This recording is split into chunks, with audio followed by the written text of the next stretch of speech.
Bismillah, salatu wassalamu ala rasulillah wa ala alihi wa sahbihi wa ala. I guess it is about a pleasure and for myself to introduce this esteemed guest, Sheikh Fahad Tasleem, from visiting us from Texas. So tonight's talk is about the meaning of suffering. Finding meaning in suffering. Yeah. Someone's responsible for evil. So that's that. I just want to tell you guys, take note of this number in case you don't want to ask questions vocally. You can take note of this number and text the questions here. There's like a message number, so it's nobody's number, so no concern about safety here. It's confidential. So yeah, if you guys want to ask questions.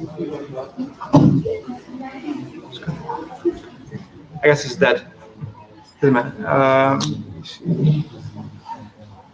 Okay, so it's 916-229-8729.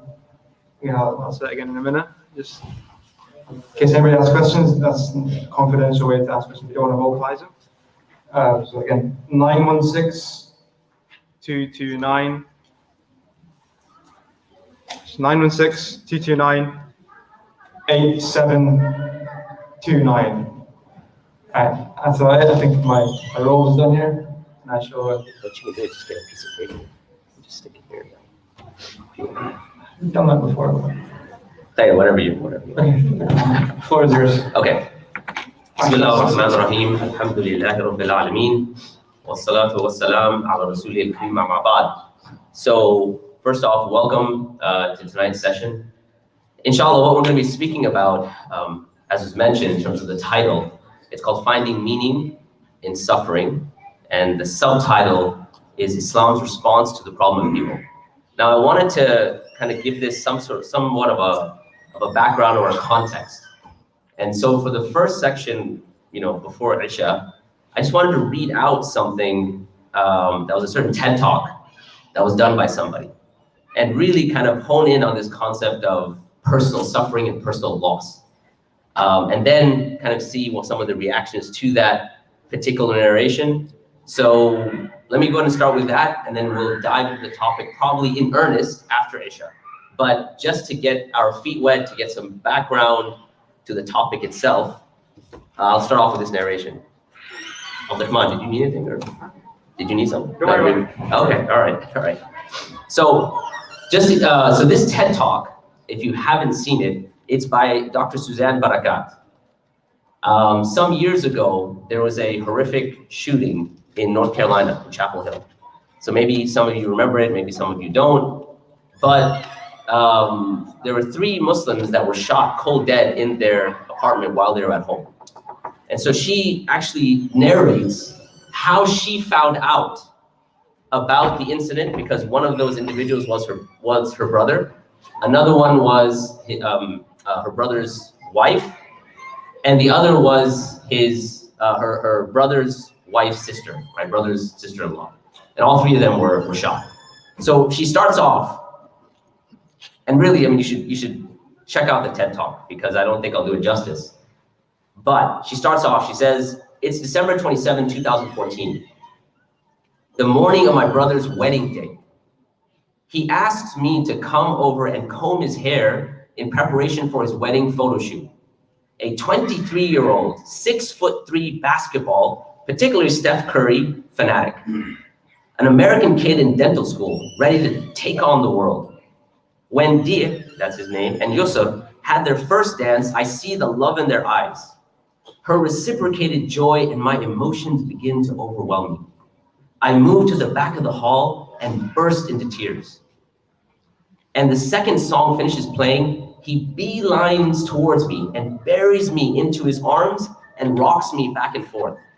Even at that moment, when everything was so distracting, he was attuned to me. He cups my face and says, Suzanne, I am who I am because of you. Thank you for everything. I love you. About a month later, I'm back home in North Carolina for a short visit. And on the last evening, I run upstairs to Dia's room, eager to find out how he's feeling, being a newly married man. With a big boyish smile, he says, I'm so happy. I love her. She's an amazing girl. And she is. At just 21, she had recently been accepted to join Dia in the UNC Dental School. She shared his love for basketball, and at her urging, they started their honeymoon off attending their favorite team of the NBA, the LA Lakers. I mean, check out that form. I'll never forget that moment sitting there with him, how free he was in his happiness. My little brother, a basketball-obsessed kid, had become and transformed into an accomplished young man. He was at the top of his dental school class, and alongside with Yusuf and Razan, was involved in local and international community service projects dedicated to the homeless and refugees, including a dental relief trip they were planning for Syrian refugees in Turkey. Razan, at just 19, used her creativity as an architectural engineering student to serve those around her, making care packages for the local homeless, among other projects. That's who they were. Standing there that night, I take a deep breath and look at Dia and tell him, I have never been more proud of you than I am in this moment. He pulls me into his tall frame, hugs me goodnight, and I leave the next morning without even waking him to go back to San Francisco. That was the last time I ever hugged him.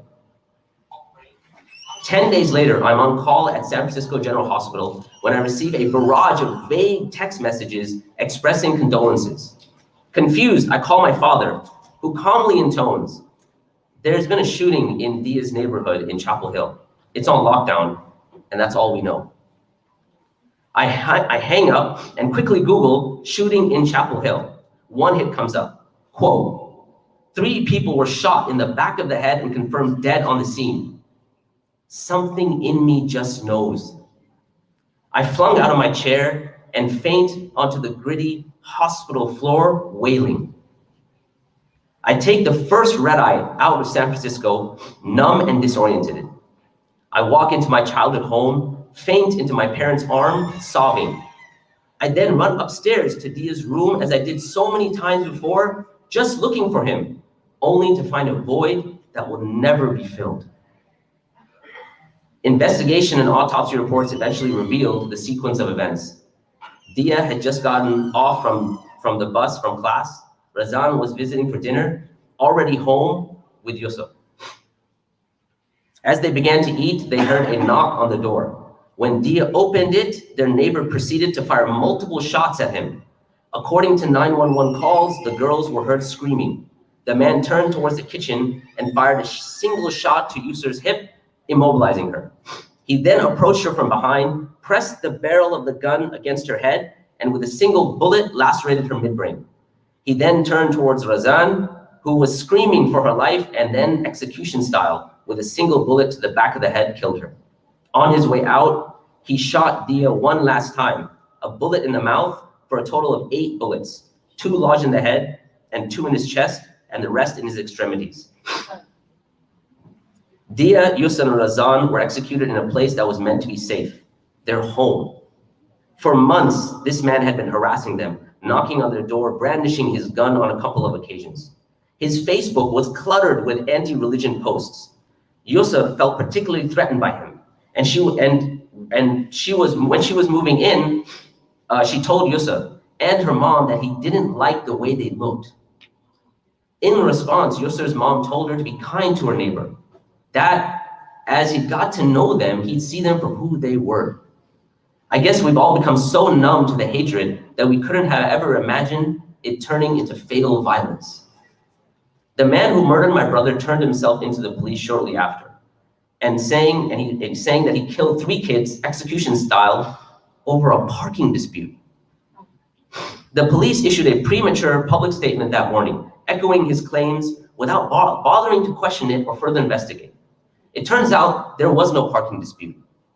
There was no argument, no violation, but the damage was already done. In a 24-hour media cycle, the words parking dispute had become the go-to soundbite.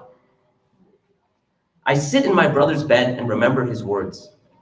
The words he gave me so freely, with so much love. I am who I am because of you. That's what it takes for me to climb through my gripping grief and speak out. I cannot let my family's deaths be diminished to a segment that is barely discussed on local news. They were murdered by their neighbor because of their faith, because of a piece of cloth they chose to don on their heads, because they were visibly Muslim. Some of the rage I felt at the time was that if roles were reversed, if an Arab, Muslim, or Muslim-appearing person had killed 3 white American college students execution style in their home, what would we have called it? A terrorist attack. When a white man commits acts of violence in the US, they're lone wolves, mentally ill, or driven by a parking dispute. I know that I have to give my family voice. I do the only thing I know. I send a Facebook message to everyone I know in the media. A couple of hours later, in the midst of a chaotic house overflowing with friends and family, our neighbor, Neil, comes over and sits down next to my parents and asks, "What can I do?" Neil had over 2 decades of experience in journalism, but he makes it clear that he's not there in his capacity as a journalist, but as a neighbor who wants to help. I ask him what he thinks we should do, given the bombardment of local media interview requests. He offers to set up a press conference at a local community center. Even now, I don't have the words to thank him. Just tell me when and I'll have all the news channels present, he says. He did for us what we could not do for ourselves in a moment of devastation. I delivered a press statement, still wearing scrubs from the previous night. And in under 24 hours from the murders, I'm on CNN being interviewed by Anderson Cooper. The following day, major newspapers, including the New York Times, Chicago Tribune, published stories about Dia, Yusr, and Razan, allowing us to reclaim the narrative and call attention to the mainstreaming of anti-Muslim hatred. Now, there's more to the talk, but this was the section that I wanted to pull out for a certain reason. And that reason has to do with the reaction of Dr. Suzanne Barakat. Because when you read the comments under this TED Talk, some of them are very interesting. So some of the comments said, they had adjectives like courageous, strong. One of them said, had this happened to my family, I would not have been able to hold it together with the strength and clarity that Suzanne demonstrates here. So imagine, and may Allah protect all of our family members, but imagine if this was a family member. How much would a person be able to hold it together? How much would they be able to have enough fortitude inside of themselves to go in front of the press within 24 hours? So I have a certain theory related to this about why is it that Dr. Suzanne Barakat was able to do that. And my theory has to do with what you would call existential realities. Meaning, I feel that because she had a clarity when it comes to existential realities, it was that clarity that gave her the ability to transcend whatever grief she was going through to be able to move forward for her family.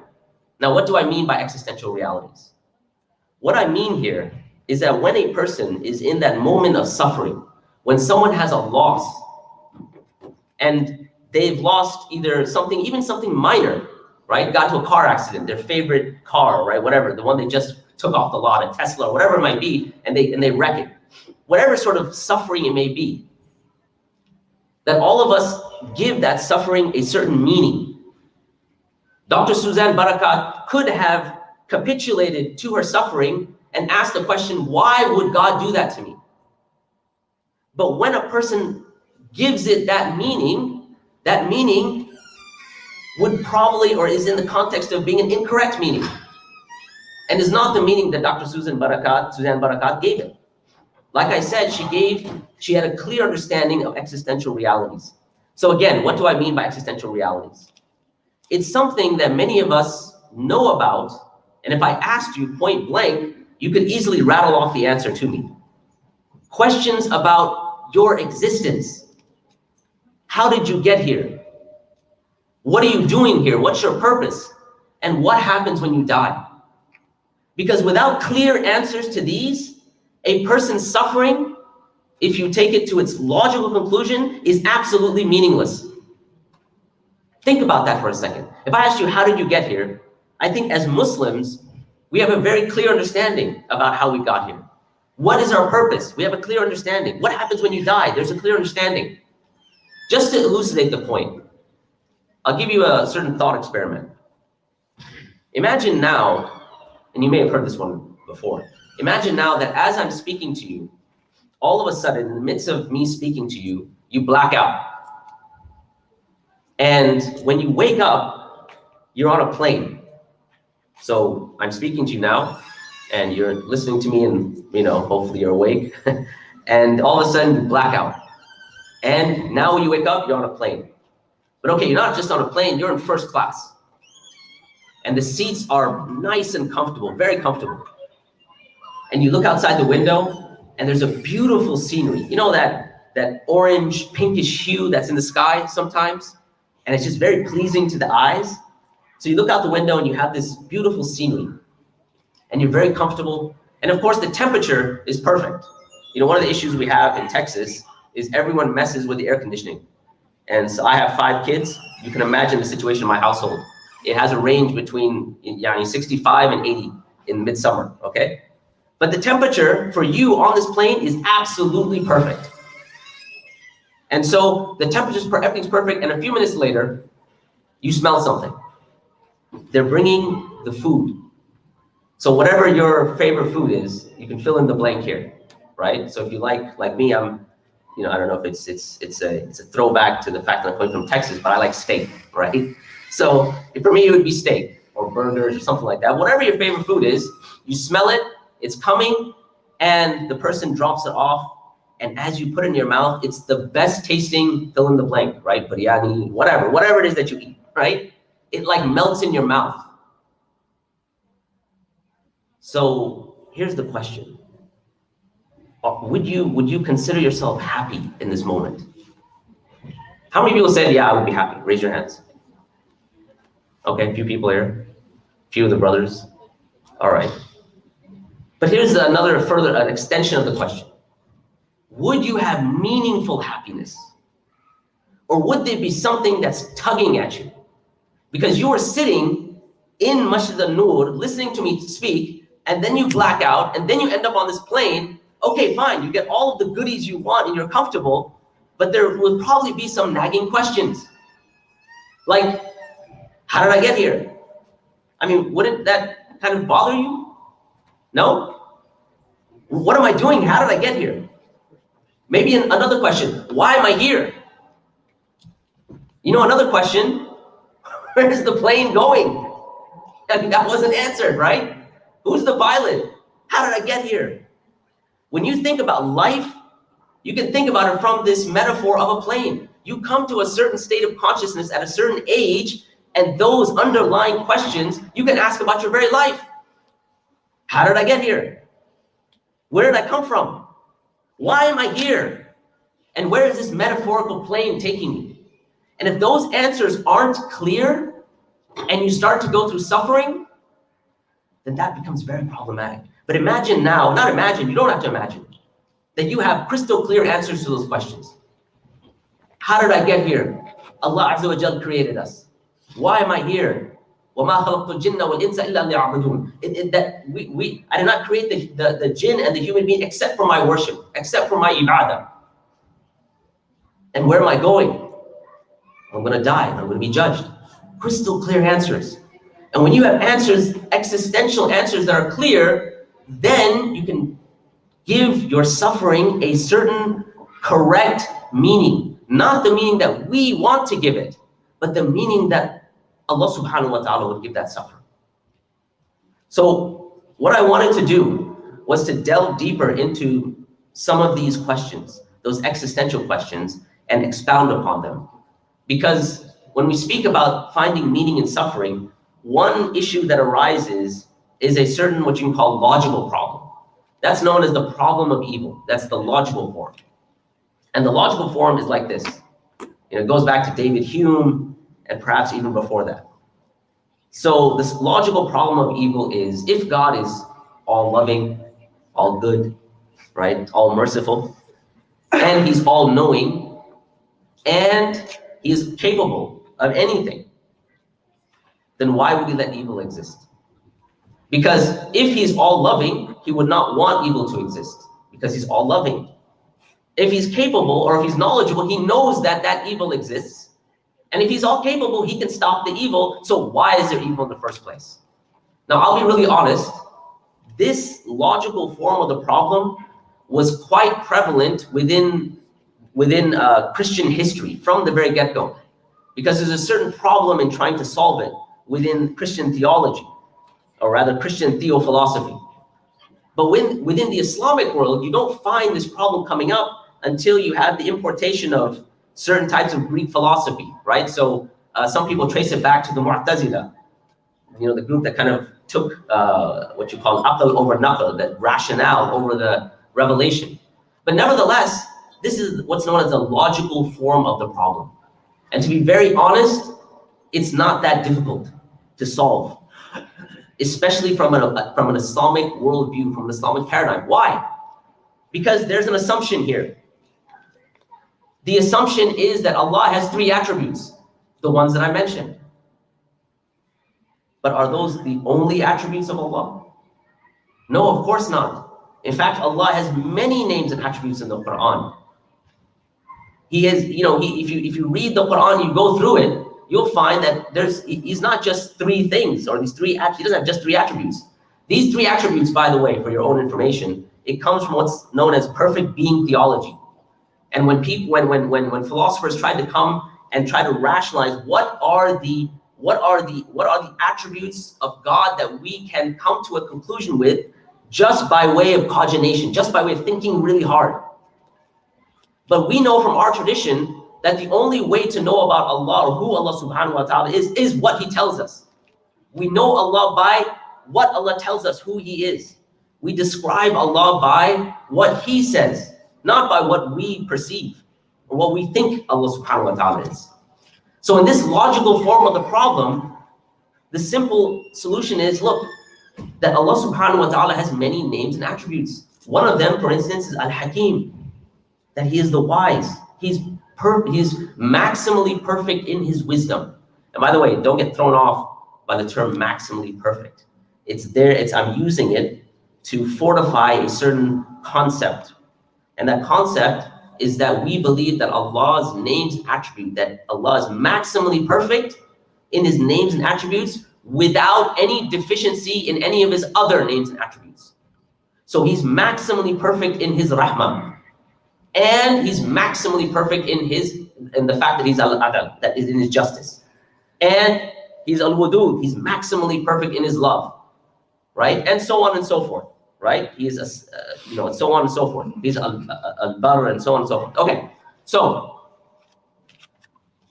if He is al-Hakim, it means that He has the entire perspective of knowledge. And even though you could say, why would Allah let evil happen? But the simple idea is that Allah could let something happen that is not in your scope, in your viewpoint, not something that you would know about, because you as a human being, you have limitations. وَمَا أُوتِيتُم مِّنَ الْعِلْمِ إِلَّا قَلِيلًا. We've only given you but a little bit of knowledge. And with that little bit of knowledge, the grandiose conclusions we make. The term, they have the term prejudice. Like when you're prejudiced against someone, is that a negative term? Does that have a negative connotation, or is that a positive term? It's negative. Why? Because you think you're better. Okay. What else? Arrogance. What else? You don't know all the facts. You prejudge. There you go. You don't know all the facts. Prejudice. Prejudge. You've made a judgment before knowing all the facts.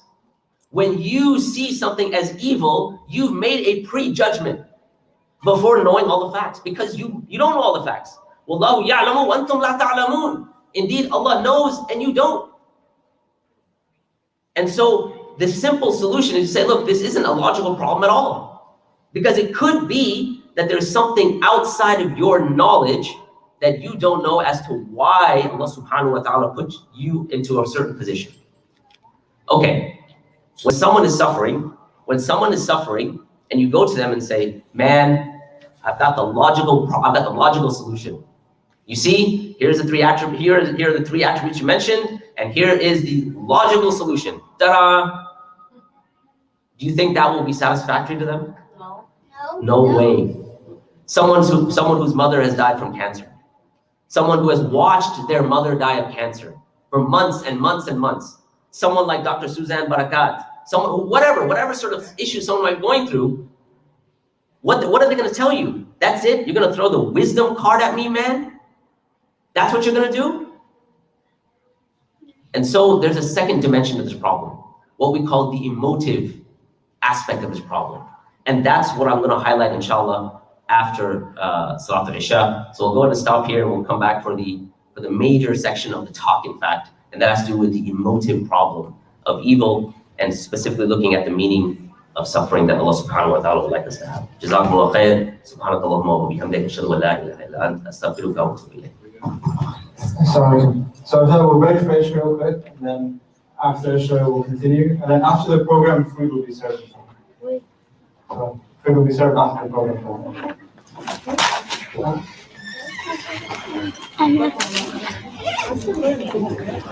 You have to say names. Tomorrow's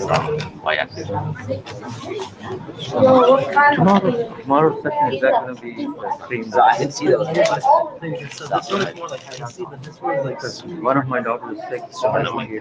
It's called Supercall. Okay. Down has a lot of Set up some chairs. Yes, that would be helpful. I need to, Got some chairs. I don't know who's by the way. Where do we get some chairs? Alright, so I'll take this after. Yeah. Jazakallah khair. I really appreciate it, man.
A reset.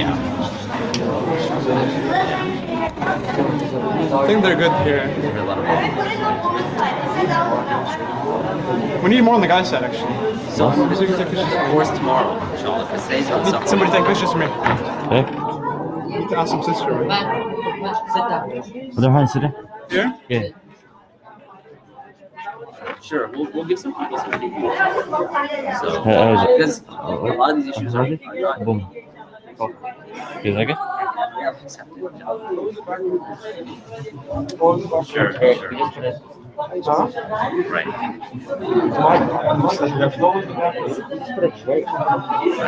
Yeah. Right.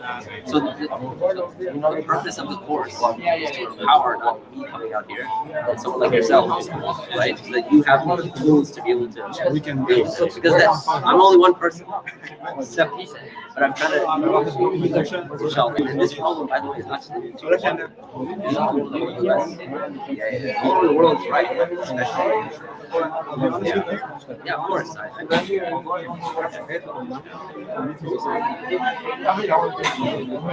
They went in person, then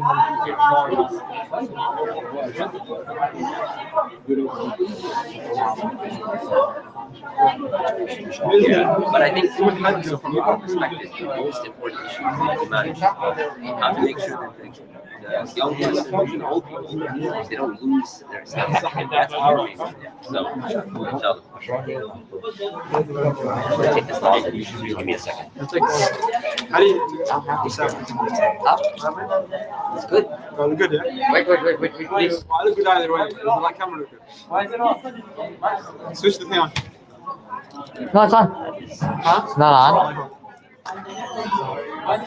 Did you see the Hamza or Khalid? What? Did you leave the Thing on. No. like okay? No, you can like release the brakes and you move it, push it. There's okay down here. I know. They're putting it back. This Fahmis?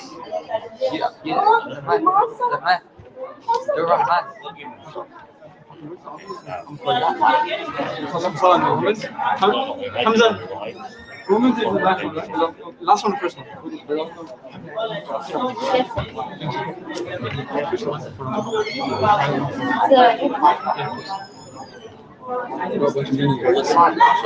Who was the brother that I first met with? Was it heavy set wearing black? Yeah. Oh, that's fine. Ah, okay.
Assalamu alaikum wa rahmatullahi wa barakatuh. Bismillah, alhamdulillah, wa salatu wa salam ala rasulillah. I'd like to thank everyone for coming tonight to this beautiful program at Masjid al-Noor, and As a co-sponsor, ICNA co-sponsoring this program tonight, and tomorrow's event as well. We just wanted to share a few things that we're doing here locally, which I think a lot of people can really benefit from. We have, through Why Islam, we have lots of different da'wah activities that are going around in Sacramento. Some of you might have seen some of the booths that were set up outside with the Qur'ans after Jummah, and all the different material that we're giving away to a lot of the different masajid in the Sacramento area. We have denials on Saturday and Sunday. It's a outdoor mall, you could say, from 11 to 3 p.m., 11 a.m. to 3 p.m. We have from, da'wah basically at the booth, inshallah, that you could come in and volunteer at. We're kind of desperate and desperately in need for volunteers. We'd like to take it to other venues as well. We're looking into malls. We're looking into other, markets that might be available. So if you'd like to sign up, inshallah, please see me at the table outside, and you could collect some more information about that. We also have Embrace, because one of the things that we've seen nationwide is a lot of people who become Muslim, because they don't really find the support within the Muslim community, they often leave Islam. And so we try to help them through Embrace to help them feel comfortable in the Muslim community. They do different outings. They have weekly halaqat that they're attending. So they become active Muslims, alhamdulillah, and participants. We also have young Muslims. We have Sister Lena, who's really, I'm so excited that she's joined us, our team recently. And she's been helping with trying to build YM, or Young Muslims, as well in Sacramento. So if you have youth, brothers or sisters 13 to 25, talk to myself or one of the ICNA brothers, inshallah, afterwards, and we could give you some more information. It's made a huge impact on so many different people's lives. I still remember when I was, I think, 20 or 21 years old, and we went for Umrah through YM, and it just was a life-changing experience. So we'd like to bring some of those types of programs, inshallah, more of those programs to the Sacramento community. So inshallah, jazakallah khairan for your time, and may Allah subhanahu wa ta'ala reward each and every one of you. Jazakallah khairan. Assalamu alaikum. Jazakallah khairan. Yeah.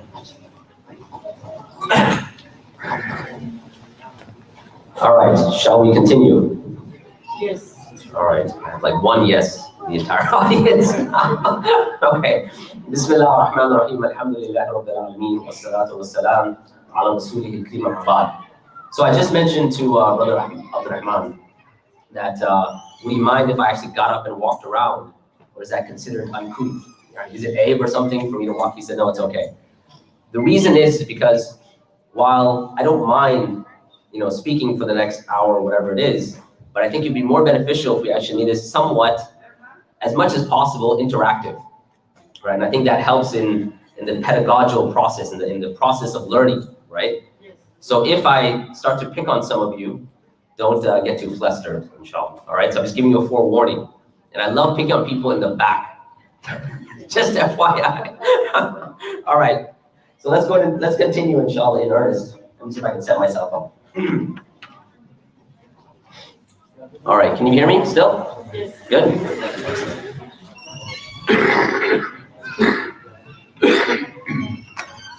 All right, so continuing on. So we were talking about existential realities, right?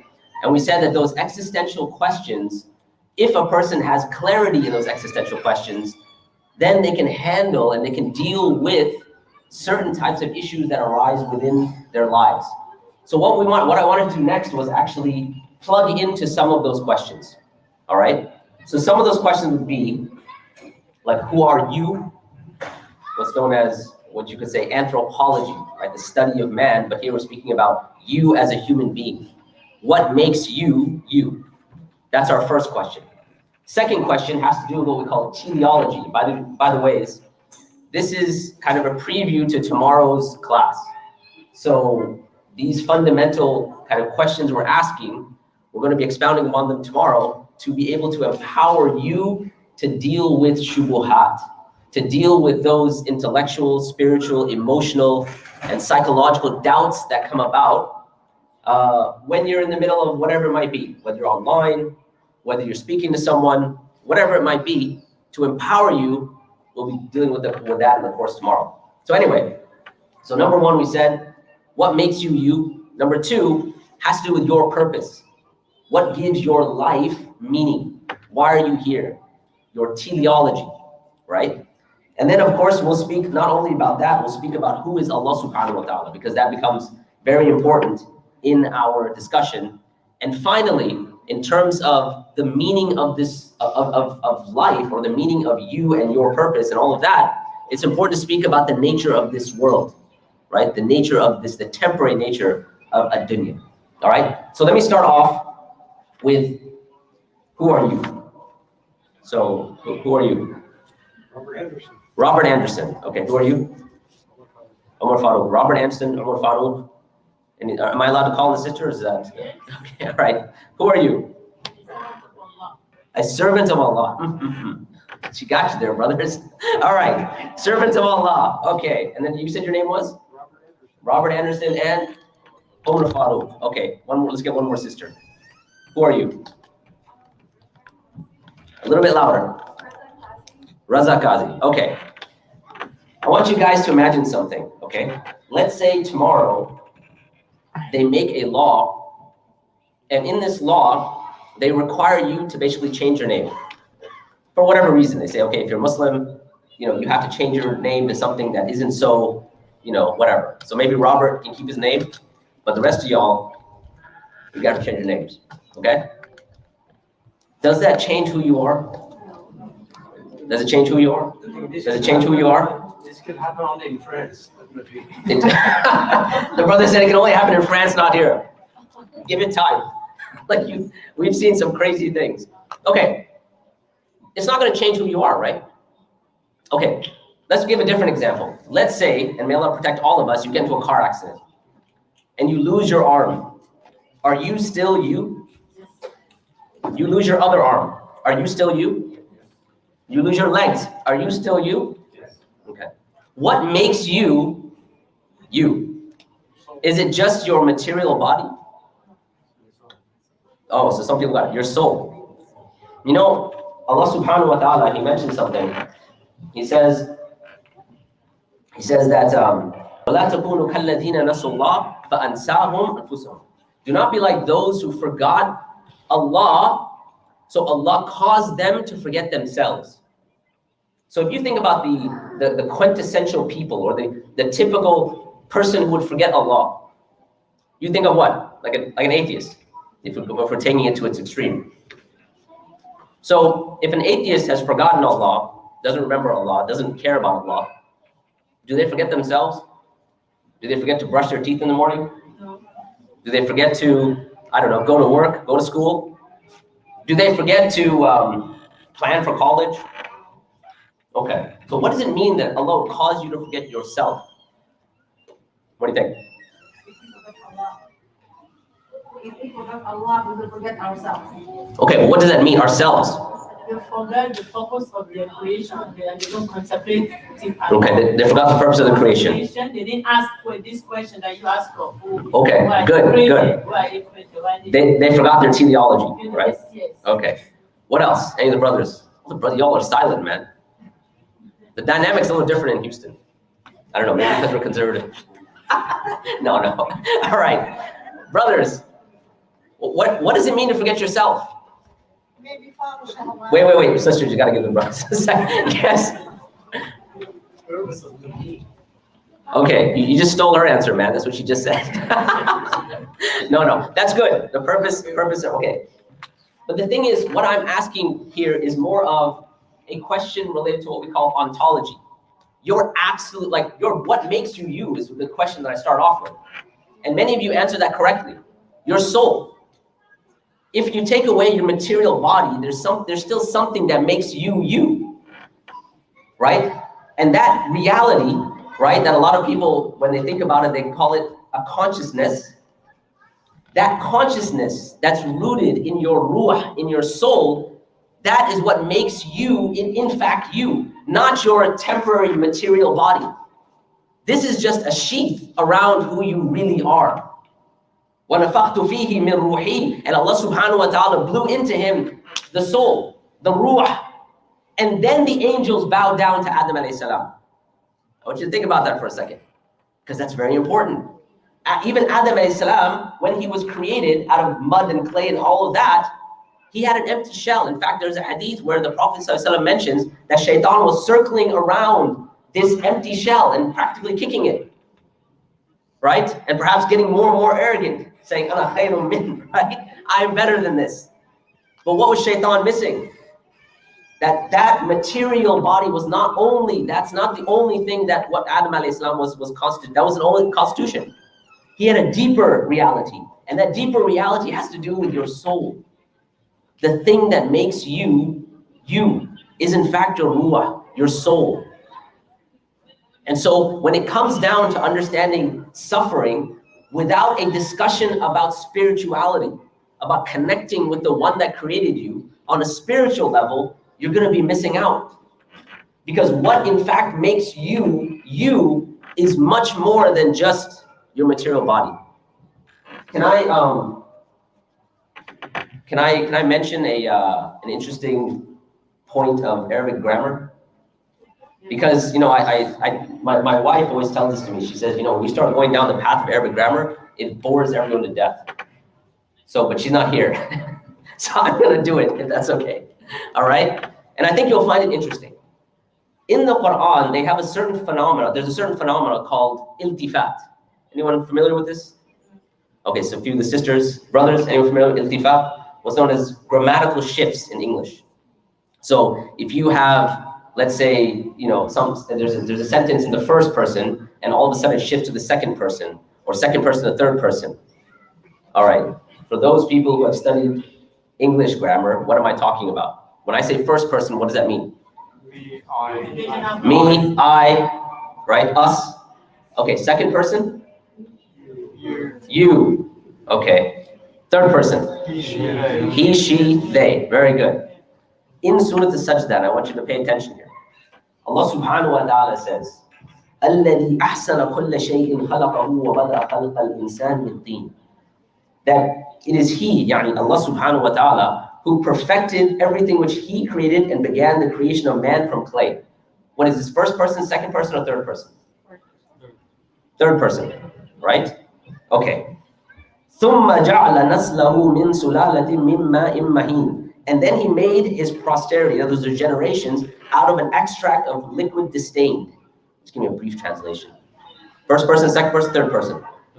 Still in third person, right? So think about this for a second. Allah subhanahu wa ta'ala created this thing. Okay? So this is the first thing. He perfected everything which He created and began the creation from clay. Then generations move forward by way of those relations, right? Again, we're still in third person. ثُمَّ سَوَاهُ وَنَفَخَ فِيهِ مِنْ رُوحِ. And then He proportioned him and breathed into him His ruh. First person, second person, third person. Still in third person, okay? And so you've got the creation, you've got everything that's happening step by step, and then Allah subhanahu wa ta'ala puts the ruh in the body. Now here's the shift. وَجَعَلَ لَكُمْ السَّمْعَ وَالْأَبْصَارَ وَالْأَفْئِدَةَ. And then we made for you hearing, seeing, and minds, right? And be able to think. First person, second person, third person. Second, right? Is it second? Second person, right? Throwing me off, man. All right, second person. Why? Because you see, it's third person because there's no ruh in the body. There's no consciousness. So therefore, it's this thing, he, like this thing that's third person. But once the ruh comes in the body, then the focus can shift and He can speak to you because now you have a conscious state. وَجَعَلَ لَكُمْ السَّمْعَ وَالْأَبْصَارَ وَالْأَفْئِدَةَ. You see that? Interesting, huh? So your spiritual reality, it makes you who you are. It's in fact who you are. Your connection with Allah is very, very important, especially when you are trying to transcend and trying to deal with certain issues and problems in your life. You cannot just disconnect it, which many people try to do. Okay, so that was, who are you? Who is Allah subhanahu wa ta'ala? I mentioned earlier that the logical form of the problem, it reduces the attributes of Allah to 3. But Allah subhanahu wa ta'ala has many attributes. It's Ar-Rahman, Ar-Rahim, Al-Quddus, As-Salam, and so on. Many of those that we know. And so, if we only understand Allah from one perspective, this leads to a number of issues. So I had, what do you want to call it? A dialogue. So we did a couple of dialogue with Christian groups in Texas, right? And the title of the dialogue was, why does God allow suffering from Islamic and Christian perspective? And the reason we picked this topic specifically is because A, we didn't want to have a straight out debate, right? We don't, yani they do that in the UK and stuff, but we're in the US, we're a little more civilized and erudite and whatever, right? So we wanted to have a friendly dialogue. But the main reason why is because I think any worldview outside of Islam, anything that is not Islam, that is outside of the Islamic paradigm, you will find it has some sort of issues, some sort of contradiction, some sort of cracks in how it's able to deal with pragmatic issues. And this is one of those issues. Why? Because you find in the conception of who Allah subhanahu wa ta'ala is from a Christian worldview, in terms of how they understand things like salvation. So one of the ideas, which is interesting because I think the most interesting conversation I had with one of the Christian groups was at Texas Tech University in Lubbock, Texas. So all the stereotypes you can think about when you think about Texas, you'll find them in Lubbock, right? So he comes, I think he was wearing cowboy boots, and he came but I have to tell you, I felt very bad for him, and I'll tell you why. Because I started off with the logical problem of evil, and I said, from an Islamic worldview, it's easy, you can easily solve it. However, from a Christian worldview, you would have to capitulate on one of those 3 attributes, right? So either you'd have to say that Allah is not all-knowing, or you'd have to say that He's not all-loving, or you'd have to say that He doesn't have the capability. But from a Christian worldview, you have to give up on one of them. And sure enough, and just to give you the background, his entire congregation he brought with him, along with his wife. And in the middle of the conversation, and I want you to pay attention to this, he says, and this is why I felt bad for him. He says, I'm probably going to have a nice long conversation with my wife tonight in the bedroom, but I don't believe God is all-knowing. He doesn't know the future. Wow. Ooh, man. And you heard this gasp amongst his congregation, and they're just like, oh, But the thing was, for him to reconcile how you can have a being that is unconditionally loving, and this is the point, to that love, there are absolutely no conditions, because in the Christian worldview, there's no conditions to Allah's love, in the sense that no matter what you do, you're basically going to paradise as long as you believe, okay? You're already in paradise. In fact, many of the missionaries, they use that against the Muslims, right? They say, oh, we're guaranteed paradise, right? And I always mention, I say, if you're guaranteed paradise, khalas, go kill yourself. Because if you're guaranteed paradise, why are you dealing with everything here? You got flat tires and problems with your spouse and your kids and who knows what. All right, khalas, if you have perfect bliss waiting for you, why would you waste your time here? But of course, they're not going to do that, right? Anyway, so coming back to the point about who is God, and that's where I was trying to focus on, is that when that conception of Allah subhanahu wa ta'ala, when the conception of Allah is awry, when that's not clear, this can cause problems with the meaning, in terms of what meaning do I give my suffering? And sometimes what happens is when a person is going through something, they'll ask the question, why would Allah do this to me? What's the problem with that question? Help me out here. For a Muslim, it's a test. Okay. Why would Allah test me like this? Wait. Sorry? Allah said in the Quran that if you go to Jannah, before that, the people come before you, so they have tested, you have to go through the same way. Okay, so Allah says that He's going to test us. Okay, but why does Allah test us? Yeah. I think why all this kind of question arises is because people does not study. They study the hadith, Rasulullah says, Jahannam is surrounded with such and such, and they describe it in the hadith. And Jannah is surrounded by certain things. And when they happen in your life, with the ayah of the Quran, Allah said, we test your iman, I will test you just because you or what do you think I will not test you just because you say you believe? We tested many prophets, and even if they are beloved, I anointed them, I chose them, I tested them. Right. I saw some children die 6, not 1, 2, 3, 4, 6. Sure. Your wife died, daughter died. So, okay, I understand. Okay, I understand the point what you guys are saying, right? That this dunya is a place of test, right? A dunya bala, right? It is a place of test. Fine, I got it. But what the person is asking, in fact, isn't, okay, well, okay, there's tests. Like they've understood that it's a test. What they're asking, why am I being tested? Why would Allah test me, right? Again, going back to the logical form of the problem, if Allah is all good and He wants good for me, why is He testing me? Now, the response could be testing you to make you a better person or whatever it is. But here's the thing, and just hold on a second.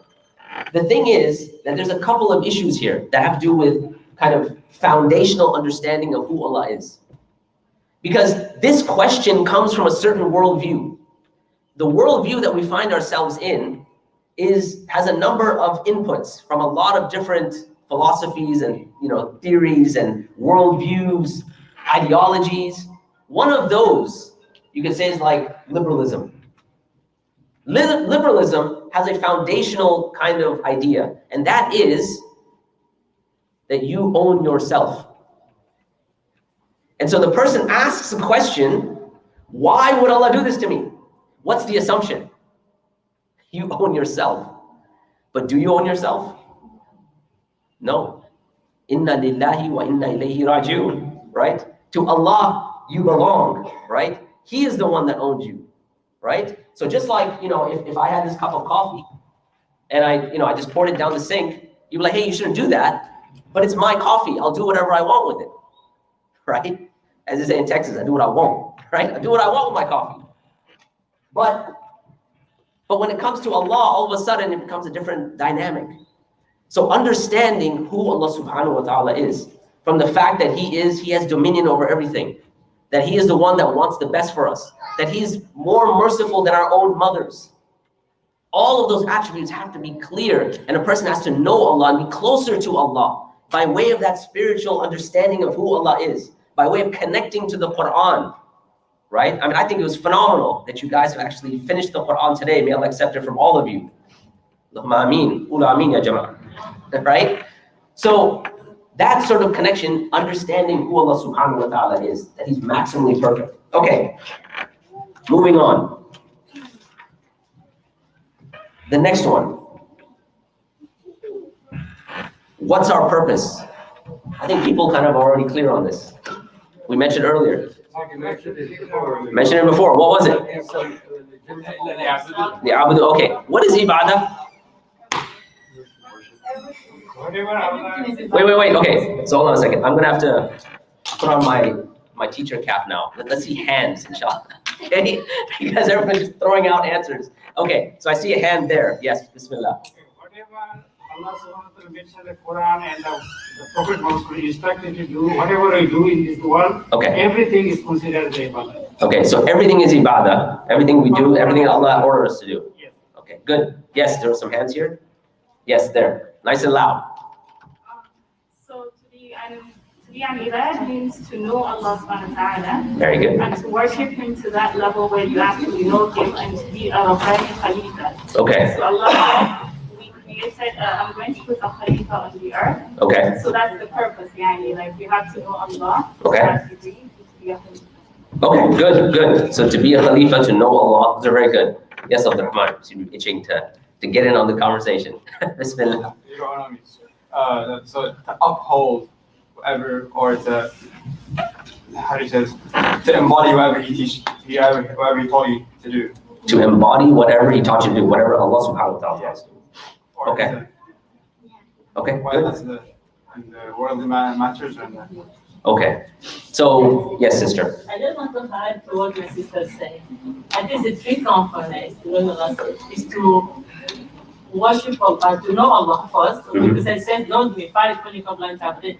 So if you don't know, we don't have to worship him very well. Sure. But we need to know Allah, that's number one. Yeah. When we know him, then we need to love him to the point that everything that he commanded becomes easy because you have sincere ikhlas in your love for Allah. Sure. Everything doesn't bother you, don't question. Wonderful. Just a seminar. Okay. Okay. So you said 3, that was 2. No, I said. To know him, to love him. Worship, yes. Okay. When you love Allah is easy. You truly love Allah, you do whatever you have to do. Okay, wonderful. Because you So, really Allah, your loved one. all right, that's an excellent point. So let me give a definition of, what are we doing? People want to participate. Okay, inshallah. See messages here. Okay, you want to move that down? Because I'm not that tall, remember? Okay, so let me give a quick definition of what ibadah is. Okay, just so as a shorthand almost. You know, Ibn al-Qayyim, rahimahullah, he says that ibadah is the utmost state of love coupled with the utmost state of submission. Right? Ghayatul muhabba is the highest state of love with the highest state of submission. And therefore, you wouldn't call something ibadah unless you have both love and submission. And so let's take a couple of examples. You could have a father who loves his children, but he's not going to be obedient to his children. I mean, I don't know, maybe he might, but hopefully not, right? We're not going to call that ibadah, even though he has an utmost love for his children, but he's not submissive to his children, right? So that's not ibadah. Similarly, on the other side of the spectrum, you could have a tyrannical ruler, a tyrannical king, whose subjects are obedient to him. But because he's evil and he's tyrannical, they obey him, but they don't love him. Ibadah is when you have both the utmost love for Allah coupled with the utmost submission. So to be clear, it is to love Allah maximally, and it is to therefore submit to Allah subhanahu wa ta'ala. Does that make sense? Is that clear? Give me my A plus. Yeah. I did love. You did love, yeah. Bismillah. Jazakallah khair. Okay, why should we love Allah? Wait. People, hands, man. Come on. Come on, man. I think you have kids here who are like, what's going on with my dad? He's just blurting out answers. Yes, hands. Okay, let me give another couple more sisters a chance. Yes, any other sisters? Going once, going twice. Why should we love Allah? This is not a deep theo-philosophical question here. Why should we love Allah? Just throw out something. Yes? Because he gives us everything. We don't demand from. Okay, he gives us everything. Were you going to say something different? He's our creator. Because he's our creator, yes. It's part of the fitrah. Okay, all right, so it's part of the fitrah. He gives us everything we have, and then what did you say, sorry? He's our creator. Okay, wonderful. I'm going to put you on just for a second, sorry. Yes? Because you deserve it. Because do you deserve it though? Because Allah deserves it. Oh, okay, my bad. Okay, good, because he deserves it. Yes? Right, okay, so, okay, fair enough. Yes. Of course, right? So when you love Allah, yeah, of course. Okay. Here's the thing though. What I heard from a few people, right, was we love Allah because of the blessings he gives us. You did. I love me. You did. Right? Okay, why should we love Allah? Bismillah. Yes. We love Allah. I love Allah. That's it. Sure. I love Allah because He loved me first. Because he loved you first. Listen, I like that. Okay. Listen, because my dad rejected I don't know how many millions of sperm, and they died on the road, and I survived to fertilize my mom's egg, and I'm in this world. Sure. As a medical person, that is itself is it doesn't have to give me anything else just because I won. Sure. The sperm of my dad fertilized my egg. Sure. And it's blowing just to see this. Sure, This sure. I came about to this world. Right, And then okay. he gave me eyes. Your very existence, your eyes, your heart. Okay. So here's a philosophical question. If Allah gave you nothing, is he still worthy of worship? Yes. Yes. Okay, why? Wait, let's hear from other, yes. He gave you nothing though. He didn't even create you. Let's say he didn't even create you. Yeah. Yes. Because of who Allah is. Many times, and I want you to pay attention to this, many times when we are suffering through something, it's usually because something is taken away. Yeah? Okay? And then what happens in the mind, because we don't understand why Allah is worthy of worship. Yes, He's worthy of worship because of the blessings, but He's worthy of our worship and our love because of who Allah is. Let me give an example to elucidate the point, okay? So, you guys have, what basketball team do you guys follow here? Sacramento. Kings. The Kings? Yeah. Who was the best player on the Kings? I don't play basketball. So this is coming from all the fans of the Kings, and no one can give me one player on the team. Long style. All right. Anyone? I mean, I'll give you one of my sports, but no one will be able to relate to it. So, just throw out something. I'll relate. What's up? I'll relate, whatever it is. Whether it's rugby or cricket, I'll relate. Okay, to cricket. All right, that's my sport. Yeah, that's what. Yeah? The Aaron Fox. The what? The Aaron Fox. Aaron Parks? Aaron. The Aaron Fox. Okay. What is is he popular for, like dunks, free throws? What does he do? Speed point guard. Speed, point guard. All right, so what's a point guard known for? Excuse my ignorance when it comes to basketball. Like, what's a point guard good at? Distributes the ball. Makes assists, helps others score. So like rebounds and stuff. No, he gets the ball. Okay. Get involved and score, help others score. Okay. Assist players. Okay, fair enough. Like, quarterback doesn't really assist players. He's the main guy, isn't he? Okay, fair enough. Okay. So I want you to imagine that this player, you're watching him play. And let's say that, I don't know how this is going to work, but let's say someone throws a jump shot, it hits the rim, it bounces off, and he basically tips it in with elegance, and it goes into the basket. Okay?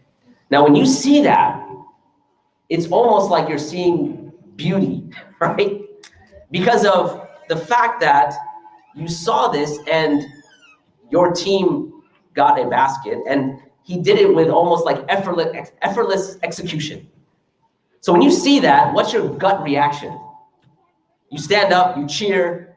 I mean, this has to do neurologically with something called mirror neurons, but let's go with the analogy, right? So you get up, you're like, yes, right? You're like, man, he rocks, he's amazing.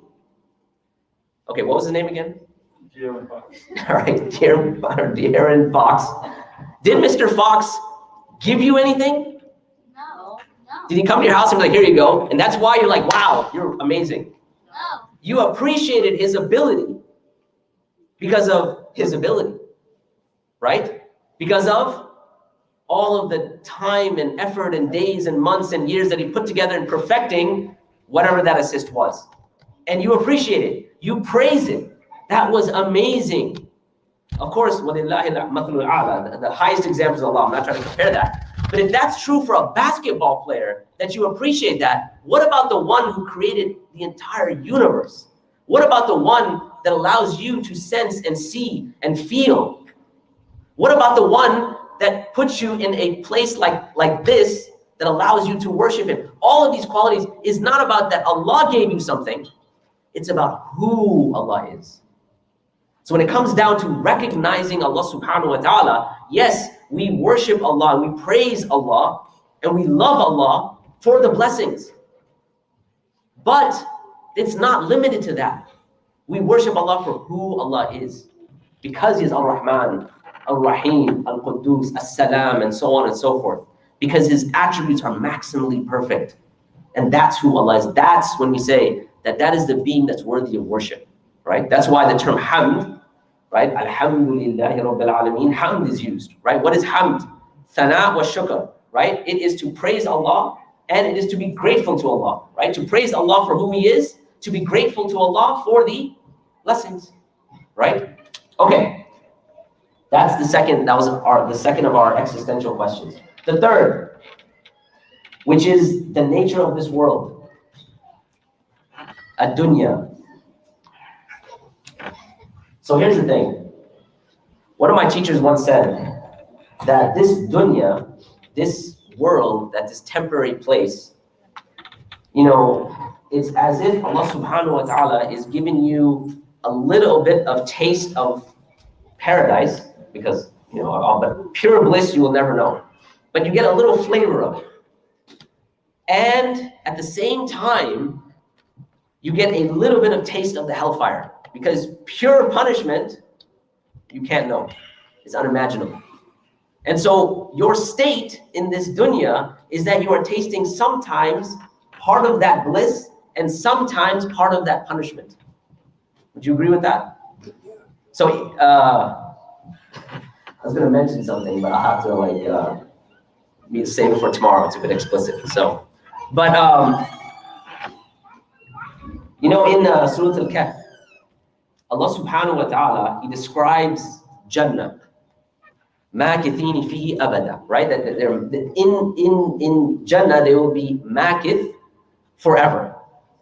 This term is very interesting because when you think about some sort of utility you have for something in this world, you find that over time the utility decreases. So what am I talking about?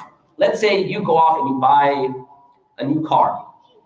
So what kind of, I'm about to get myself in trouble here again. So what kind of car do you guys like? Yeah. Lamborghini. A Lamborghini. Okay. I know that one. You go off and you buy yourself a Lamborghini. Okay. So the first day you get this Lamborghini, what is your state like? You're happy, excited, right? Euphoria. You've got you're just on cloud 9. You're showing it off to everyone. Yeah, you're showing off, parts of this car you can't imagine that someone really care about, right? You open the hood and look at that and who knows what, okay? After you've had this car for a year, do you have the same level of excitement? No. No, it's gone down, right? In fact, you might be like, well, I want to sell it, right? I want to get something else, get the next model, whatever it might be. The term makith, it's like if you took that initial feeling of excitement, like even before you're about to get the car, you're on your way to the dealership, and you took that level of excitement that you have, and the fact that when you get it, and now when you have the car, and you're that excited, if you were to take that and put it into a bottle, and every time you were feeling down, you drank it, you automatically have this euphoria. And not only that, but every time you drank it, it gave you more excitement. Every single time, that is makith. It's not a decreasing utility, it's an increasing utility. Something that we can never imagine, and that's the state of the people in Jannah. And so this is Jannah compared to ad-dunya. In fact, ad-dunya, the term itself, it comes from something lowly. I mean, do we consider this world as a beautiful, great place? Yeah, okay, it's beautiful in terms of nature, that's not what I mean. But is it something that's elevated in our paradigm, in our worldview, right? Going back to the Christian that I had a dialogue with, I asked him that question. So yes, of course, God so loved the world that He gave His only begotten Son, or whatever they rattle off, right? Is that our conceptualization of the world? Why not? Well, okay, hands, people, come on, man. Yes, who's answering where, when? Okay, one, yes, let me get you first. So, Hadith mentions our dunya is essentially moving. Dunya is for true believers is like a prison. So, okay, ad-dunya, sijnul mu'min wa jannatul kafir. Yes. Okay, this world is a prison for the believers and a paradise for the unbelievers. I have a funny, interesting story about that, by the way, which I'll come back to this point. I think it was, don't quote me on this, but Ibn Hajar al-Asqalani, rahimahullah, I think this comes from him. Don't quote me on it. But it was said that he was once riding on his, I'm live, Allahu Akbar. Anyways, so don't quote me on this. Anyways, so it said that he was once riding on his horse, and in front of him came a Jewish man who was very poor, and his clothing was very tattered, and he stopped him. And he said, and this Jewish man said to Ibn Hajar, if it was Ibn Hajar, he said to him, he said, I have a question for you. So Ibn Hajar said, yes, what's your question? He said, didn't your prophet, this Jewish man says, didn't your prophet say, ad-dunya sijnul mu'min wa jannatul kafir? Didn't your prophet say that this world for the believer is a prison, and for the disbeliever is a paradise? So Ibn Hajar said, yeah, that's correct. So the Jewish man said, how do you then explain our situation? You're up there on a horse, you have position and authority, you have honor, you have nice clothing and all this, and me, I'm having trouble finding things to eat, my clothing is tattered, I'm poor. How do you explain this hadith? I want you to marvel at the response, okay? The response was, because indeed the Prophet ﷺ spoke the truth. Why? Because when I think about my state compared to Jannah, I'm in a prison. And when I think about your state compared to the hellfire, indeed you're in paradise. Allahu Akbar, right? Okay, coming back to our point. This dunya, right, even the term itself comes from something that's lowly, adna. So if there's hayat dunya, there's a life that is lowly, therefore there has to be hayatul ulya, a higher life. Something that gives this life actual meaning and purpose. Going back to my point, what is the meaning that you're giving to the suffering that you're going through?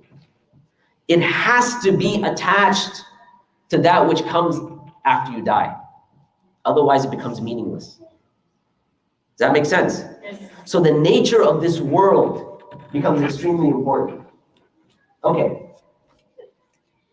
Now, so hopefully we've understood some of those existential questions. And those existential questions, hopefully they're very clear. Where do we come from? Allah subhanahu wa ta'ala created us. Who is Allah? We spoke about that. Who are we as human beings? We spoke about that. What is our purpose? We spoke about that. We spoke about the temporary nature of this world and the fact that we're going to leave this world. So it's temporary, it's ephemeral. Now with all of those questions having clarity, what's very interesting, going back to my dialogue with the Christian, he said something very interesting. He gave kind of the logical response. They have a certain response within Christian philosophy, a very famous philosopher by the name of Alvin Plantinga. Alvin Plantinga, he came up with a certain defense, all right? So a defense in philosophical terms is that particular idea that you bring forth to defend directly the idea or the theology of Christianity, okay? So he comes up with something called the free will defense. Now, what is a free will defense? Again, this goes to more of a logical, philosophical solution. He says that the very fact that we have free will, and he actually says that we're talking here about libertarian free will. If you don't know what I'm talking about, you have to come tomorrow. We'll talk about it tomorrow, inshallah, right? But he says the fact that we have free will, right, necessitates that there has to be evil. Why? Because if everything was good, your only choice would be good. And so there has to be something of bad, good and evil in order for the human being to be able to choose that which is morally good. And that's only done by way of having evil exist and then having free will. So the only way free will can exist is if there is evil. Okay? That's what they call the free will defense. Does anyone see a problem with this argument? I do. Okay, what's the problem with the argument? Okay, it's because everything that Allah created is with perfection. Okay. And we find out, that Allah said in the Quran that He gave us the ability and the power to choose from what is right from what is wrong. Allah already guided us with a book. Their problem is because they don't believe in the book. Well, so I'm not talking about their specific problem. Okay. I'm saying the actual idea itself. Yeah. The idea that, so for a second, let's hang in abeyance the fact that it's coming from a Christian, all right? We can't do that, but from a philosophical point of view, why is this position untenable? What's the problem with it? There's a certain issue here that's kind of underlying, and I want to pick your brains. I want you guys to think a little bit. There's a certain issue here, all right? Yeah. So I'll spell it out for you. It's not a circular argument. It's not a circular argument, no. I'll spell it out for you. If it's true, right, that evil has to exist in order for us to have free will, does that mean there'll be no free will in Jannah? What do you think? Jannah too, we do have free will, because we can ask for Allah for what we want. Right, okay. So, but is there going to be evil in Jannah? No. No. So what's the problem? Wait, what's the problem with the argument? Okay, let's start with, do we have free will in Jannah? Like, will we be able to choose in Jannah? Yes. Ask Allah for things in Jannah? Yes. Of course, right? So the fact that he's saying, like, if it's all good, then our choices are all good. And so therefore, you have to have evil. The issue here, the underlying issue, and the qualifier here, is that here we're not talking about any old choice. We're talking about a moral choice. Because whether you have Wheaties or cornflakes doesn't have any sort of moral value, right? When you wake up in the morning, whether you decide on pancakes or whether you decide on waffles, that's not a moral choice in most places. I don't know, maybe it is here, but yeah, right? So that's not a moral choice. So specifically, this argument only works when you have a moral choice to say right and wrong. But here's the problem. From a Christian worldview, that moral choice becomes meaningless. Why? Because if Jesus died for your sins, all right, then the moral choice doesn't mean anything. Whether you choose X and Y and you're still going to paradise, khalas, the morality is gone. So even with their free will defense, it falls flat. Because it necessitates you have to make a moral choice, but the moral choice is meaningless. I mean, as long as you accept the Lord and Savior Jesus Christ, whatever they say, right? So the moral choice becomes meaningless. All right. Now, that's one issue. So even their logical problem becomes problematic. The main issue when it comes to one's emotion, though, and from an emotional point of view or a psycho-spiritual point of view, is the question of why would Allah do this? Okay, I understand the logical problem, and I understand that Allah knows. But are you saying that we have no idea, like Allah's wise and we have no idea? The Christian worldview is in fact very bankrupt in this area to give reasons as to why. One has to do with their theology, but more so, even textually, the Bible doesn't have many kind of, references to why Allah would put someone in a certain test.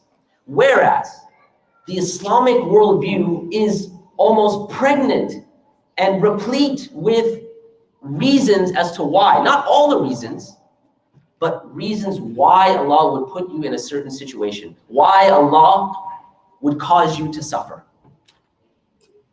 And I'll mention just a few, all right? So one of the first reasons, actually the ones that because I've got a lot here, and there are a lot. We'll take this one.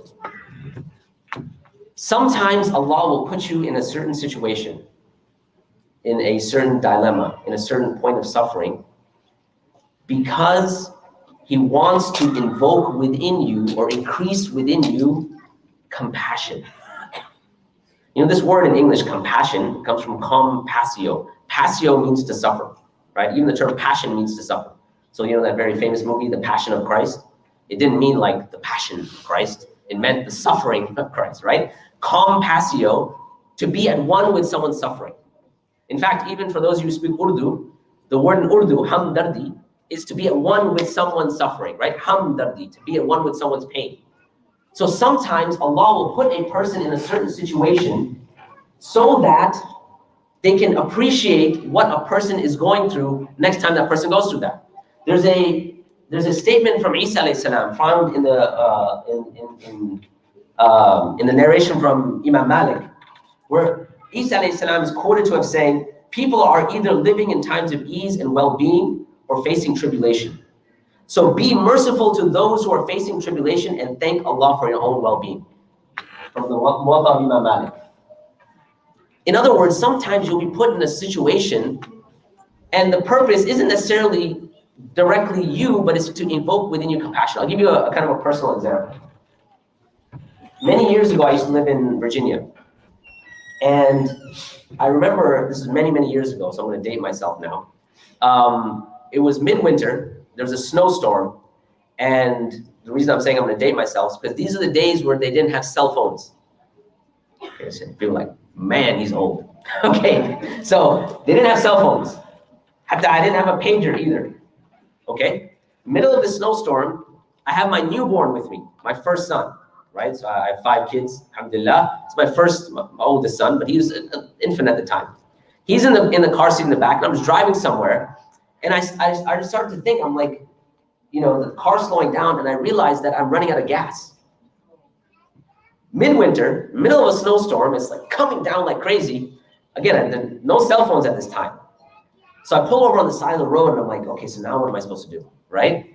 So I'm like, okay, I guess at best I'll have to bundle up Abdullah, that's his name, and have to walk to a gas station. But remember, there's no cell phone, no Google Maps, none of that. So it basically literally be a guess. That way could be the gas station, who knows how far, or that way could be the gas station, Allahu A'lam, who knows how far, right? So just as I'm pondering upon this, I have another realization that I forgot my wallet at home. Oh man. So I'm like, even if I get to the gas station, what am I gonna go there and do? Be like, yo, can I borrow your, they don't have cell phones, right? So can I get some money for the payphone to call whatever, my wife? And so as I'm thinking about all of this, in the middle of the storm, somebody knocks on my window. And I whirl on the window and he says, hey man, are you okay? I said, no, I just kind of explained to him, like, this is my issue. He goes, wait right here. So I'm waiting there. He comes back like 20 minutes later and he's got a tank of gas with him, right? Like a gas canister. And he comes, he's like, open your thing. He pours the gas into the car. And he's like, and I was like, hey man, just let me know what's your address. I'll send you a check or money, whatever. He's like, no man, just play it forward. So why am I mentioning this? So in Houston, there's a certain, I don't know if you guys have it here, but in Houston, a lot of times when you're pumping gas, someone inevitably comes up to you and says, hey man, can you help me out? I gotta get to such and such place and I need a little bit of money for gas. To this day, I cannot say no to these people. To this day. And the thing is, if I didn't have that experience, maybe what I'd be telling myself would be, who knows what he needs the money for? I might be using it for drugs. Maybe who knows, right? All those excuses come to a person. But to this day, I just can't help it. I give that person the benefit of the doubt because I had that direct experience. And that experience counted for something. So sometimes Allah will put you in a certain situation so that you can increase in your compassion for other human beings, right? That's one reason. Let me give you another one. Another reason, remember we were talking about how much time is left?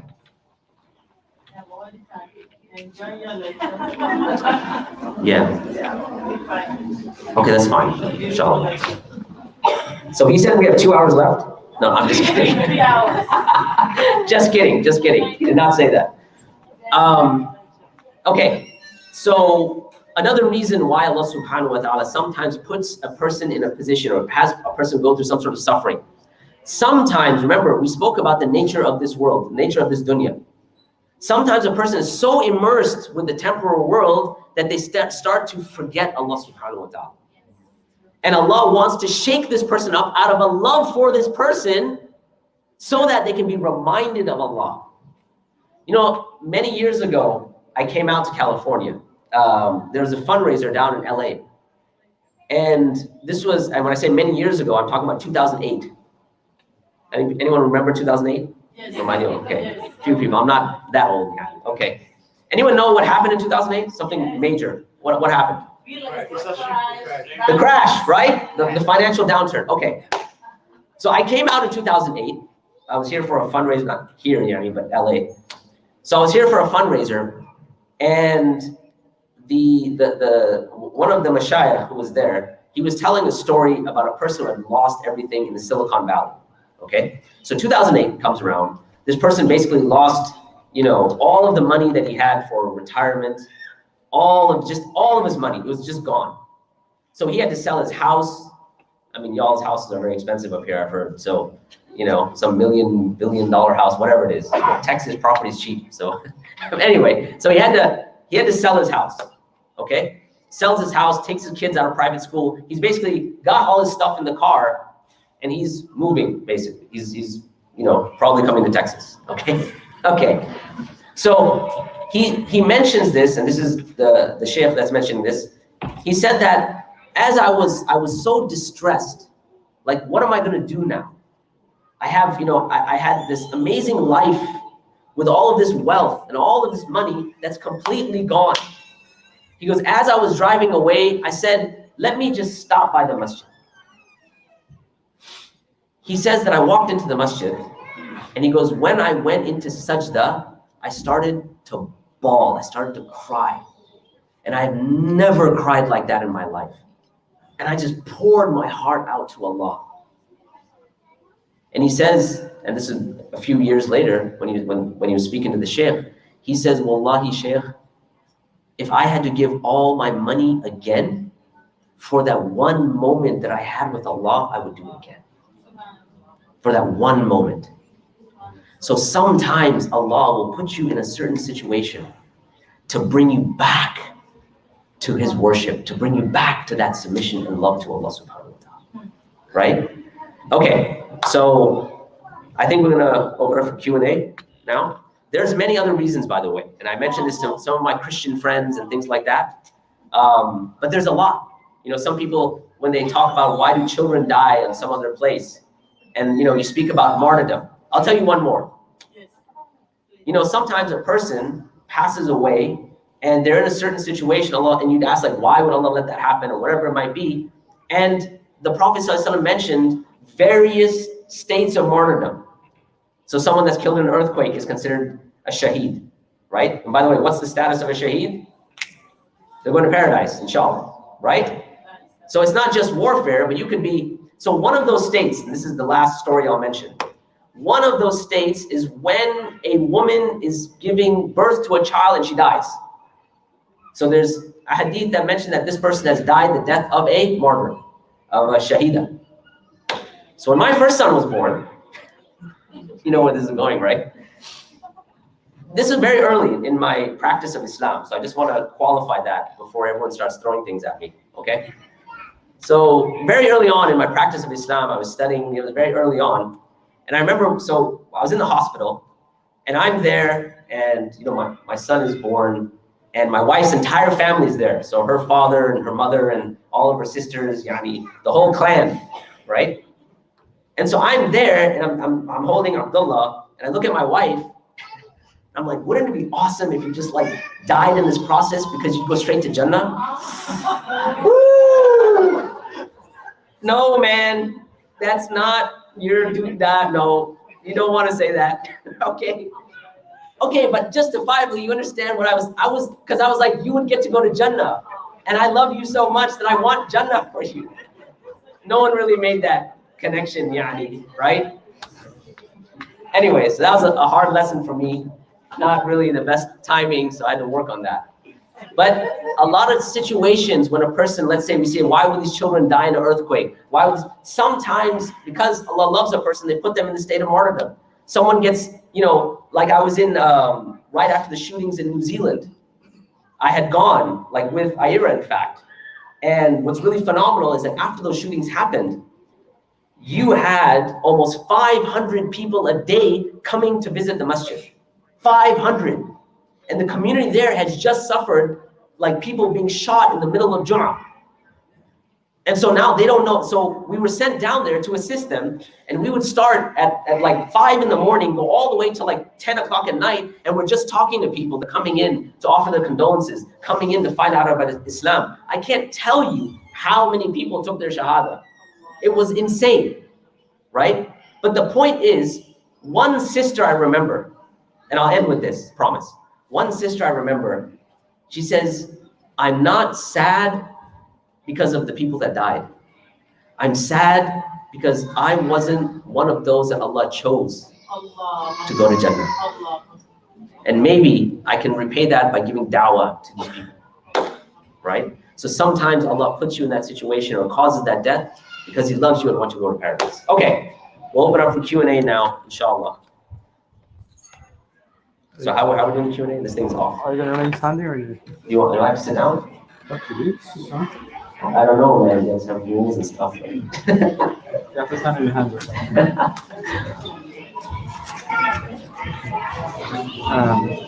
Okay, so there are any questions? Yeah, sure. Okay, so again, you guys are free to vocalize your questions. So obviously, raise your hands. Otherwise, if you want to ask questions over text, I'll say the number again. 916 229-8729. Again, a caveat, this is, I guess, a private message number, it's confidential, so it's not, yeah, don't worry, here. So it's, again, 916-229-8729. If anybody has any questions they want to text, you can do that. Otherwise, you can just vocalize questions and give it back next time. So, I mean, if no one has questions, we can just eat, right? There's food here. I don't know, premature, you know? Make the announcement premature. Is food here? Yes. Oh, it's here. Oh, so we have questions. Okay, hold on. Yes. Okay. Assalamu Wa alaikum assalam. SubhanAllah, brother. I ask Allah to thank you for us. We're speaking this and we pass. I personally have started many holidays all throughout my life before I come to America. But this holiday is a deep-seated holiday, and I really appreciate it. Anybody can see the one they are talking about after they go change the life, how to do this, how to do that. Well, your lecture is a deep awakening lecture to who Allah is, why we should love Him, why we should enjoy worshiping Him. Because everybody, now we go home, when they're making salat, when they're being a mother, when they're being a wife, you know, unless they didn't get your message, if they got it, I think many people's lifestyle should change from tonight in terms of the way they do their Ibada. Any form of Ibada you might choose. It's a very beautiful lecture. May Allah subhanahu wa ta'ala make us remember it every second, every minute. It just showed it's dive deeper to why we are Muslims, why Allah subhanahu wa ta'ala has created us and has commanded us to worship Him 5 times a day. That we think is a big thing. We thank you so much that Allah bring you our direction to come and give this lecture. I wish I'm not working tomorrow and I can be here. What time is your lecture tomorrow morning? So, no, wait. So there's a Dawah training at 7 p.m. here, but tomorrow at Cal State, the No Doubt course related to doubts about Islam, Shubuhat, will be at Cal State at 12 p.m. So it's from 12 to 5, Bidnillah. Yes. So she just mentioned she appreciated the lecture, so may Allah accept it. Yes, Yes, sorry. So recommended is 16 plus. Reason being, there's 2 reasons. Some of the content is a bit mature, so we do get into things like transgenderism and stuff like that. And some of the content itself, because we get into some deeper philosophical issues, that's why we kind of have that 16. But as a parent, that's your discretion, right? So if you think a younger age, like I've had 13-year-olds that were running circles around some of the adults. So like very surprising. So Allahu A'lam. But generally that's the recommendation. All the best. So there's a question here. How would you advise someone to keep away from a constant state of anxiety and depression, even whilst making lots of dua and praying? So, I mean, this is actually maybe not in my pay grade, to be honest. You know, one of the 10 strategies that we're going to be talking about tomorrow is finding a specialist. And so a lot of times the specialist may not be the imam of the masjid or the speaker who's visiting your masjid or something like that, but it may be someone who deals with certain mental health issues, right? That I'm sure that you must have in your community. And in fact, we live in a time and an age where we have a lot of good Muslim counselors that are available online for those type of sessions. So again, my answer would be, in this case, find a specialist, someone that can help you, that deals specifically with ideas of depression and anxiety and things like that. You know, obviously I can give you the spiritual answer, which it seems like the questioner knows about themselves, the dua, the salah, having that ikhlas and so on. But I think sometimes we need to find people who can kind of help out with a little more specialization, inshallah. How will we be able to register for the online Sapiens Institute course? So tomorrow's course will not be online, but you should still register. So that's nodoubtcourse.com. Nodoubtcourse.com. You go there, you can register for tomorrow's course. That when you register for it, you come tomorrow, you get all the notes, and you get Hamza Zortz's book on atheism called Divine Reality. So you have it? You have a bunch of them. Okay, you're not supposed to say that, man. It'll cause people to come. They already have a bunch of them. So it's nodoubtcourse.com. So I recommend you go there and you register. That being said, tomorrow's class will not be online. Alhamdulillah, this summer, I had the opportunity to fly out to Turkey and record the class professionally.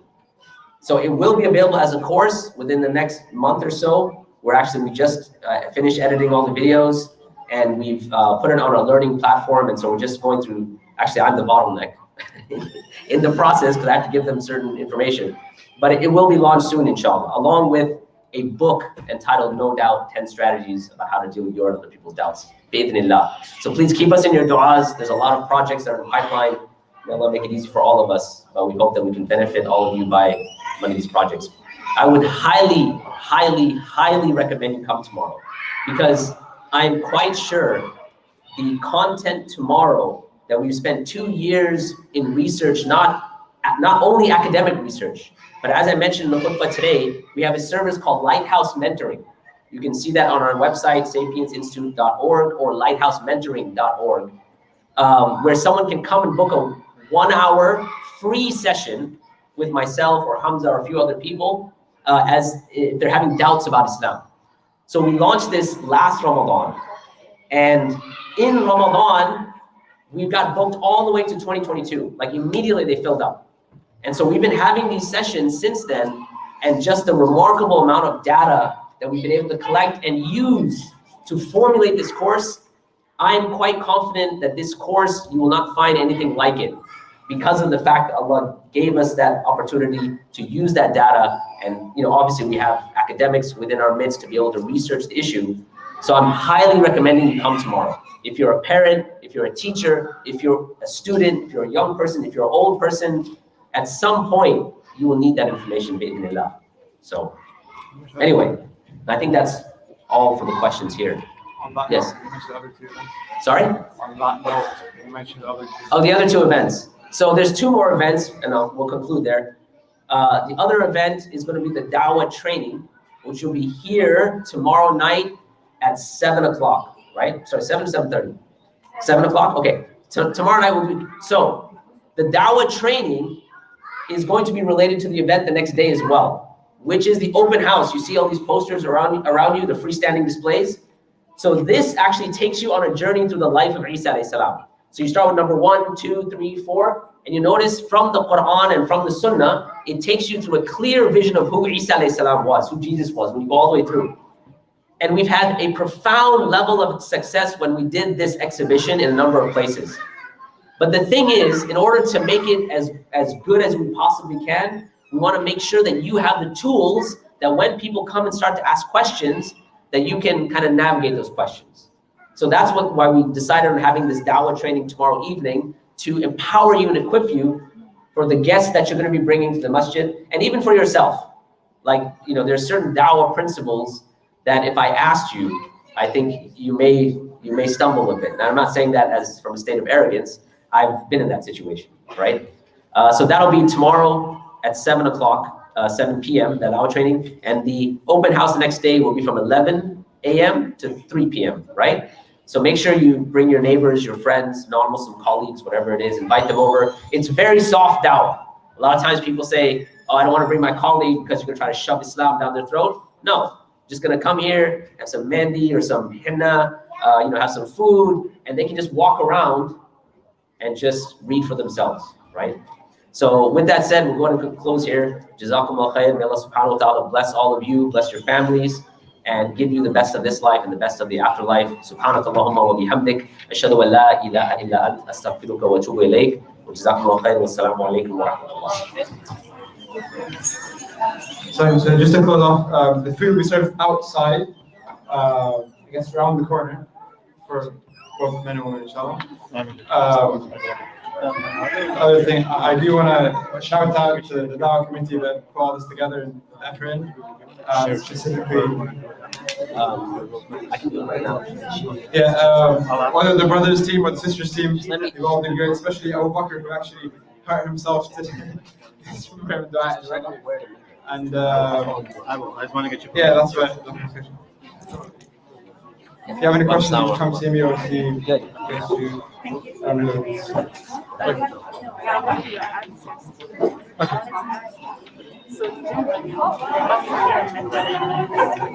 So he agreed to meet with her. He agreed to meet with her privately right now. Yeah.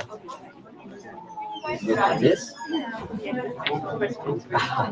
So mom, you can just send mom here and she can ask next. Other thing. Well, he said just direct him where to go. Yeah, I don't know. Other thing, please. There are tapes around some. If he goes there, there's gonna be another line. So I think send her else. The section we call Bro, kids are biting them out. but that we need to get to the foundations of, is Islam a religion? Is it a worldview?